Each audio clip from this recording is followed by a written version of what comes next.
There was also a certain teacher in Jerusalem named Zacchaeus who was standing nearby and had heard what Jesus had said to his father.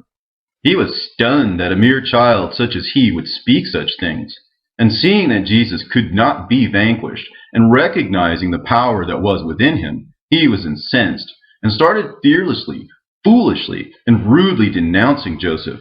"Don't you think that you should turn your son over to me so that he might learn worldly wisdom and respect for other people?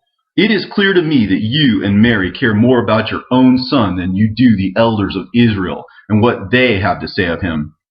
You ought to have shown us all, the entire congregation of Israel, a little more respect, so that he might like other children and be better liked by them, and that he might receive a proper Jewish education."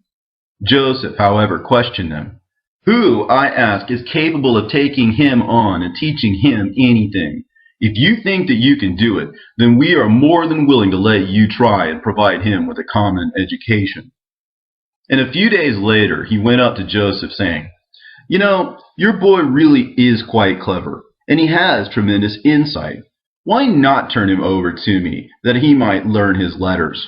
I will teach him all there is to know of them. I will also teach him the proper way to address his elders, giving them all their due respect as fathers and forefathers, as well as how to get along with those who are his age." Joseph agreed and told St. Mary. The next day Joseph took Jesus by the hand and led him over to Zacchaeus, saying, "Very well, Rabbi, take this boy and teach him letters."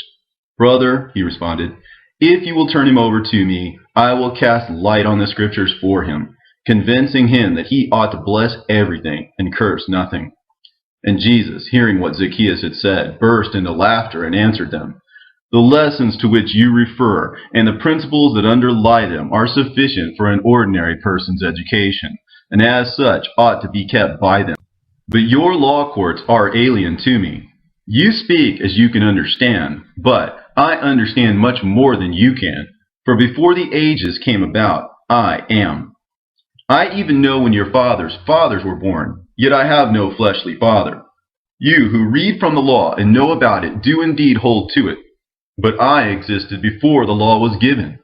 Since, however, you imagine that no one else's learning is a match for your own, I will teach you a thing or two about the things to which you refer that no one could possibly expound unless he were worthy.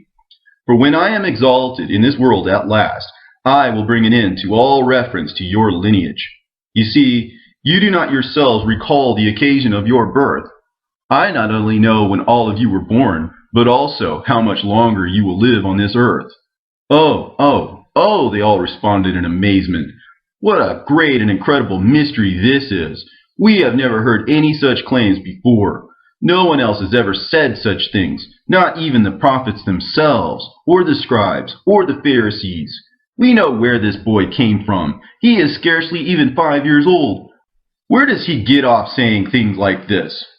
The Pharisees declared, "We have never heard such claims from any other child of his years." But Jesus replied, "Does it surprise you that a child would say such things? How is it that you do not believe me when I speak these words to you? All of you were astonished when I revealed to you that I knew when you were born. I will go even further than this, so that you might marvel all the more. I have both seen Abraham and spoken with him, the one who you call Father, and Abraham has seen me too." Everyone there was taken aback, and no one even dared to speak.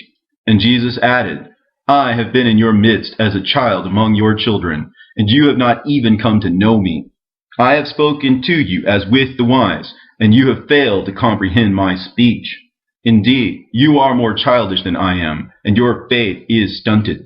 Once again he said to them, "You find it hard to believe that I know how many years have been given you to live? Believe me, I know when the world was formed. Behold, though you don't believe me now, when the day comes that you see my cross, you will know that I am telling the truth." And when they heard these words, they were all appalled.